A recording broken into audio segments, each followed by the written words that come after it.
The Ravens won and lost on Thursday Night Football. While they picked up a big division victory over the Bengals, Pro Bowl tight end Mark Andrews is likely done for the season after suffering a serious ankle injury on the very first drive of the game. Welcome into Sports Unlimited. If you watched last night's game, Lamar Jackson's reaction to Andrews' injury really said it all. Jackson just tossing his helmet down in frustration, and while there's only one Mark Andrews for the Ravens offense, it's next man up. You say next man up.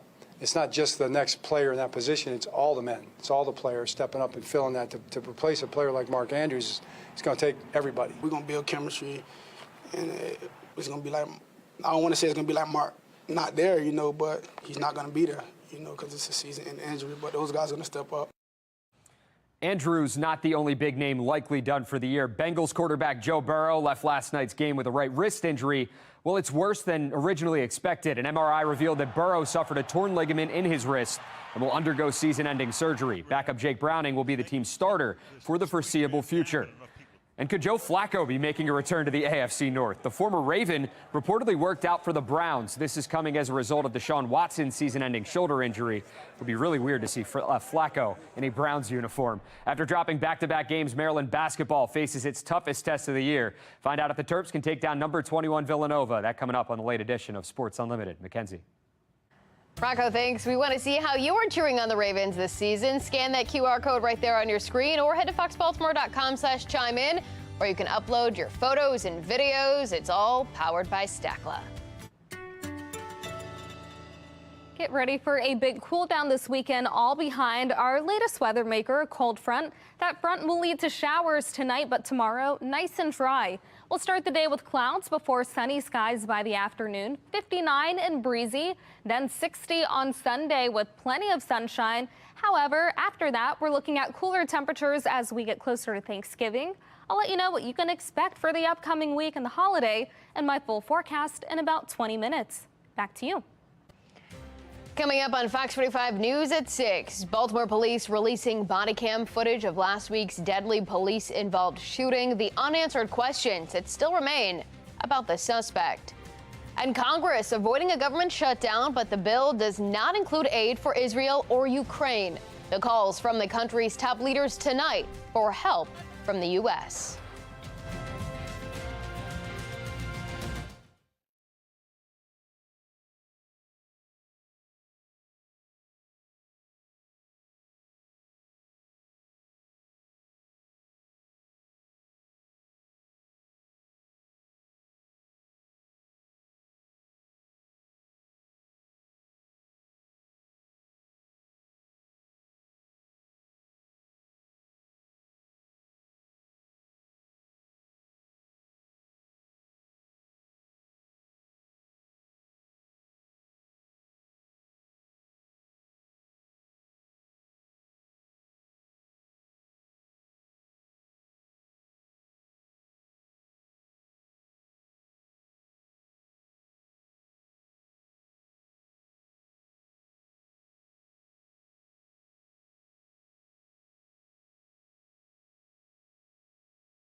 New video into our newsroom. Baltimore police releasing body cam footage of the moment investigators say 4 officers shot and killed a 27-year-old man. What we're learning tonight as the Attorney General takes up the case. And a candidate for Baltimore City Council's top spot now facing controversy. YZ Cohen's side gig is raising questions and what it means for voters. And as war in the Middle East rages on, one local community finds a reason to celebrate amid the tragedy. How a school in Pikesville welcomed back one of their own. Live from WBFF in Baltimore, this is Fox 45 News at 6. We're taught to shoot to incapacitate. So anytime somebody is a threat of deadly violence to our officers, to another human, another person, we are fired to shoot to incapacitate until that person is no longer a threat to our officers and the public. Well, that's Police Commissioner Richard Worley talking about the moment investigators say 4 Baltimore officers shot and killed 27-year-old Hunter Jessup. Thanks for joining us this evening. I'm Maxine Stryker. Police releasing that body cam footage from last week's shooting, saying that Jessup shot at officers during a chase. Fox 45's Alexa Ashwell breaks down the investigation. The body-worn camera footage we're about to show you is from the 4 officers investigators say were involved in this fatal officer-involved shooting. Investigators say Hunter Jessup fired his weapon at least once, and the officers 36 rounds. Get on the ground, show you! Get on the ground! Drop the gun! Drop the gun! Drop it! Here, the moment 4 Baltimore police officers opened fire on Hunter Jessup, killing him. After investigators say the 27-year-old pointed a gun at the officers during a foot pursuit here on Wilkins Avenue, November 7th. There you can see the firearm in his right hand. The department releasing the body-worn camera footage from each of the 4 officers as the case now sits in the hands of the Attorney General. In the video, you see officers talking to another man and Jessup, who is off camera. Investigators say the officers had requested they lift their shirts to prove they weren't armed and noticed a bulge in Jessup's waistband. Jessup takes off. All 4 officers follow. Jessup breaking the tackle of one officer as you hear the others calling for him to drop his weapon. BPD slowing the video to show Jessup armed and pointing his gun at police. The department now revealing he fired at least 1 shot that hit a parked car. Here, providing still images. All 4 officers then discharging their weapons, firing a total of 36 shots, killing Jessup.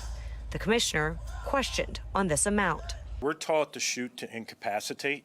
So anytime somebody is a threat of deadly violence to our officers, to another human, another person, we are fired to shoot to incapacitate until that person is no longer a threat to our officers. Investigators are still not able to answer how many times Jessup was in fact shot. Baltimore police also questioned on the amount of time it took to render aid to Jessup. The officers approached the individual. He was still conscious and alert. They started discussing things with him, trying to make sure they could restrain him. It's approximately a minute and a half at that point where they actually started putting gloves on, working on him. Jessup, investigators say, was wearing an ankle monitor. BPD detailing he was under state supervision, but the case not local. And the weapon they say he was armed with, a Glock 23 with an extended magazine and made up of parts of different guns. That weapon, investigators say, now being tested. We've tested the casings to the casings that were in the 30-round magazine, which had 13 rounds in it, I believe, when we collected it. It is a 30-round magazine. There were 7 casings. They matched those. We're working now, because the gun was, again, made up of different parts, we're working now to do the testing of the gun, just to confirm that they came out of the gun. Baltimore police say Jessup's family has reviewed the footage, as well as the Attorney General's office, that agency heading the investigation into the actions of those officers. A spokesperson says this is still an ongoing and active investigation. The officer is still on administrative duties pending the results of this investigation. Reporting outside police headquarters, Alexa Ashwell, Fox 45 News. Well, Jessup is the 4th person shot by Baltimore police this year. Of those 4 victims, only 2 survived. The first deadly shooting happened back in October. 40-year-old Daryl Gamble was wanted on a warrant and killed in a shootout with police. And with election season underway, the man vying for the top spot on city council is facing questions about his side gig. Councilman Zeke Cohen working with an organization known for its progressive policy stances. Well, now he's taking a more tough on crime approach. Fox 45's Mackenzie Frost looks at what it means for voters. Councilman Zeke Cohen early this month. We can't continue to have this situation where young folks feel like they can act with impunity. Calling for accountability for young people after a brutal attack of a woman caught on camera in Butchers Hill. The suspects, 12 and 14 years old, arrested and released within 2 hours. It is not acceptable for the victim. It is not acceptable for the general public. And it's also not acceptable for those young people. They need to be held accountable. Cohen looking to unseat City Council President Nick Mosby in next year's primary election. Friday, the Baltimore banner outlining council members' side gigs and their extra income, including Cohen's consulting work with Open Society foundations. According to Cohen's 2022 ethics disclosure, he helps leaders create plans and utilize a community approach to implement trauma-informed care. Cohen says his consulting work is done in cities outside of Baltimore, but he did disclose his contracting work with Open Society with several Baltimore city agencies, like the Health Department, the Mayor's Office of Neighborhood Safety and Engagement, or MONSE, and others, since those agencies work with Open Society. Open Society foundations founded by George Soros in 1979. I set up a foundation to promote this idea. And now the organization funds groups and projects in more than 120 countries. This is something voters should pay very close attention to. David Williams, a taxpayer expert, says disclosure is key, but Cohen's consultation choices is interesting. Very curious to see Zeke have these two different lives play out. This is not the first time Soros has been involved with elected leaders in Baltimore. In 2019, then City State's Attorney Marilyn Mosby went to Portugal with the group of Fair and Just Prosecution, or FJP. So Miriam, what is Fair and Just Prosecution? We're an organization that's created a network among newly elected prosecutors who are committed to a different vision of the justice system.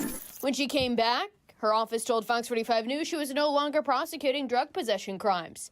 FJP is a project of the Tide Center, which wasn't founded by Soros, but describes itself as an organization that works as fiscal sponsors and advisors for other efforts. According to the Law Enforcement Legal Defense Fund, Soros's Open Society Foundation gave the Tide Center, Tides Foundation, and Tides Advocacy over $30 million between 2016 and 2020.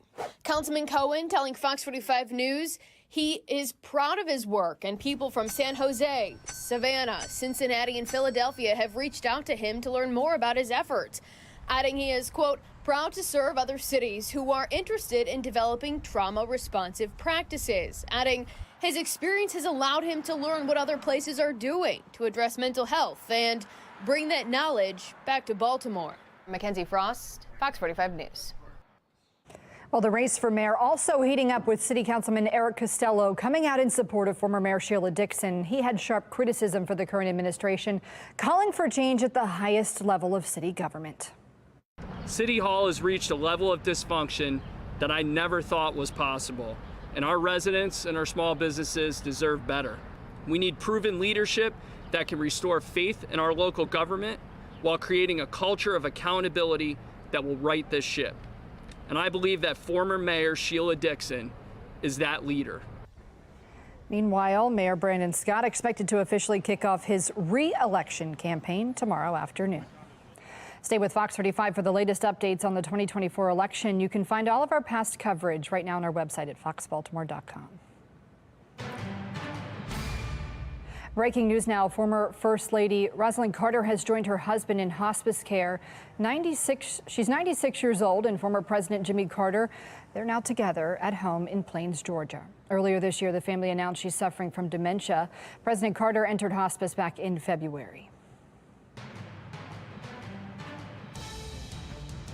Our region continues to feel the impact of the conflict in the Middle East, but today one local community had a reason to celebrate. Fox 45's Amy Simpson headed to Pikesville to see how a group of students welcomed back a beloved teacher. Within hours of the start of the Israel-Hamas war last month, some from here in the Pikesville community sending their own to the front lines of that conflict, and today celebrating a safe return. For students at Beth Tefillah, we have nearly 1,000 students. He's just one of their teachers. He just brings so much spirit and happiness to our school environment. Teaching high schoolers Hebrew and Jewish history. He makes connections with all the students. He's approachable. But this morning, even the littlest of students at this Pikesville school lining the halls, singing and dancing for a celebration, a homecoming. The war started Shabbat morning, Saturday morning, October 7th. The day after that, October 8th, I left to Israel. Scheffler is an Israeli citizen here in Baltimore County with his family for several years to teach at Beth Tefillah. But just weeks into the school year, we work with tanks and with some special units. This teacher called to serve as a commander in the IDF, the Israeli army, in a war unfolding nearly 6,000 miles away. Huge hug coming from Jewish communities around the world, specifically in Baltimore, really being felt in Israel. Now back in Pikesville, less than 24 hours. First greeting his wife and 4 children yesterday afternoon. This morning, the school guiding Scheffler in a parade through the halls. And the theater. Before Scheffler was reunited with students from the senior class.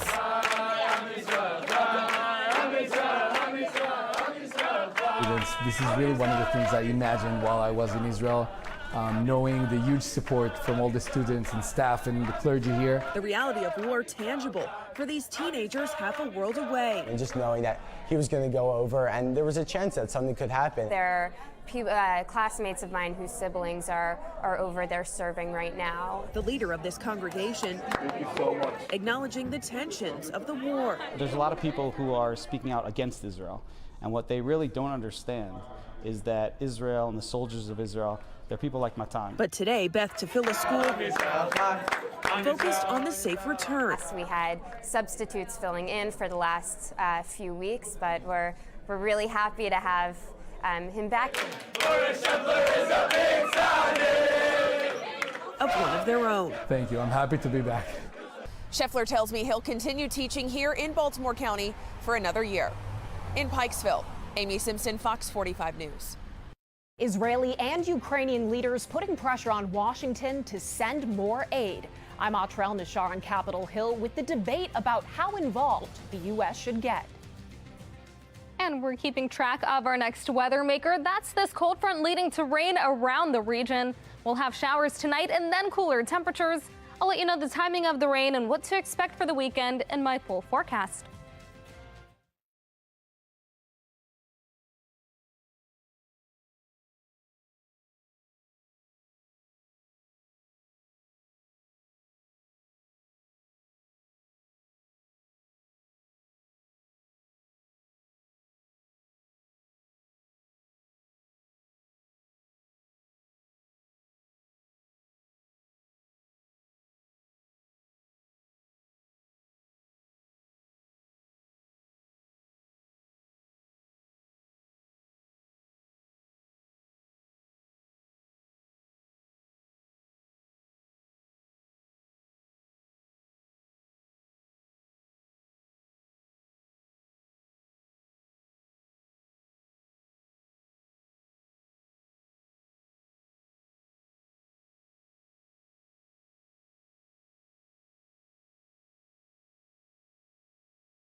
Happening now, the United Nations is calling on Israel to grant access to Gaza to investigate competing claims about Israeli forces' raid on Gaza's largest hospital.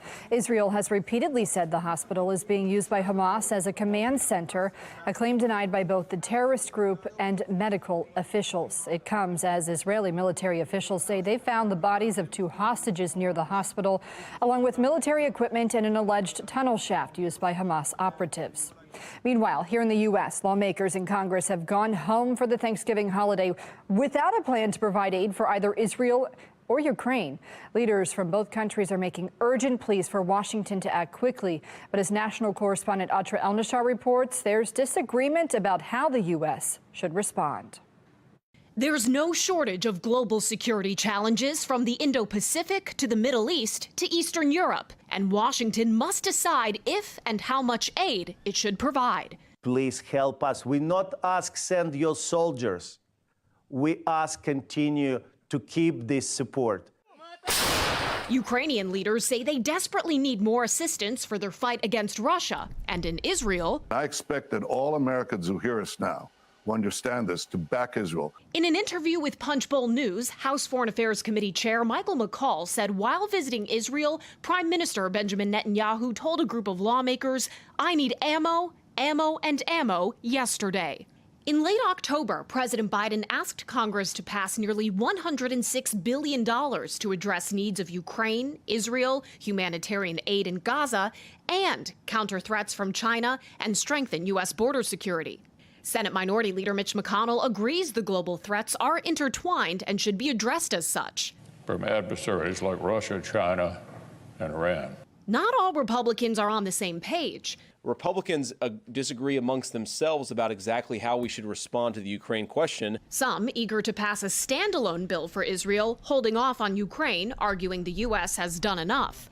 Democrats, with the exception of a handful of progressives, back the president's request, insisting they not be separated into different bills. I hope we can come to an agreement, even if neither side gets everything they insist on. All of this could come down to how they address the U.S. southern border. The two parties are at odds about where the line is between border security and immigration policy and how far beyond the president's request they should go. There is a bipartisan group working on this, and they are expected to continue talks over the Thanksgiving recess.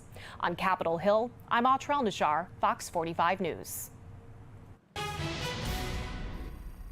We are getting ready for our next weather maker, and while it may not look like it, showers are on the way tonight.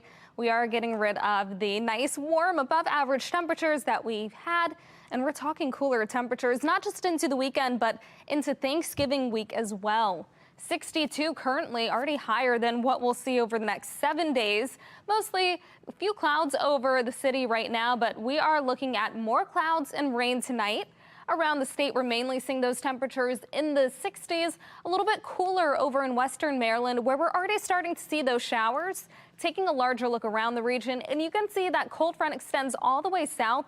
We're seeing showers ahead of that now impacting parts of western Maryland, but late tonight, we have the chance for showers here. They'll start around midnight, continuing off and on for a few hours, but by sunrise, they clear. We're looking at a nice dry start to the day tomorrow. We'll wake up to cloudy skies around 8 a.m. and then the clouds taper as we head into the afternoon.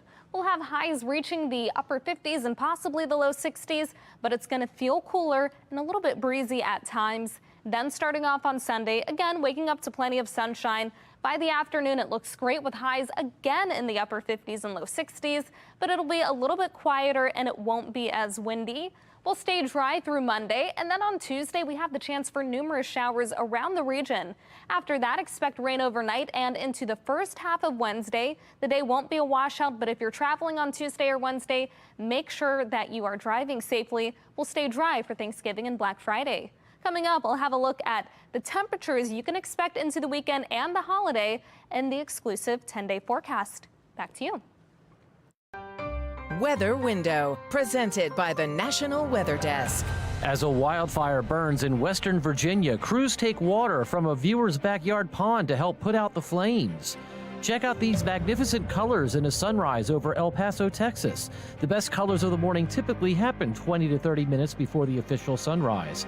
Speaking of color, it certainly appears that peak fall colors have finally arrived in downtown Tulsa. For more content like this, follow the National Weather Desk on TikTok. Coming up, Thanksgiving less than 1 week away, but the holiday season isn't so cheery for some Americans. The concern shoppers are having over the cost of this year's meal.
With Thanksgiving less than a week away, grocery prices remain a major concern among shoppers. Holly Menino from our sister station in Seattle explains why some Americans are shopping differently this year.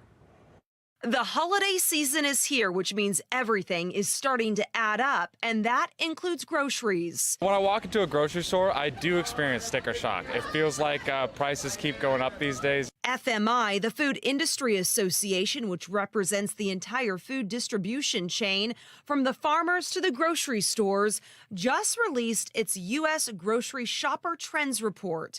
It found other shoppers feel just like Luke. Holiday spirits seem to be very high. People have had to retrench a little bit because of the inflationary environment we've been in.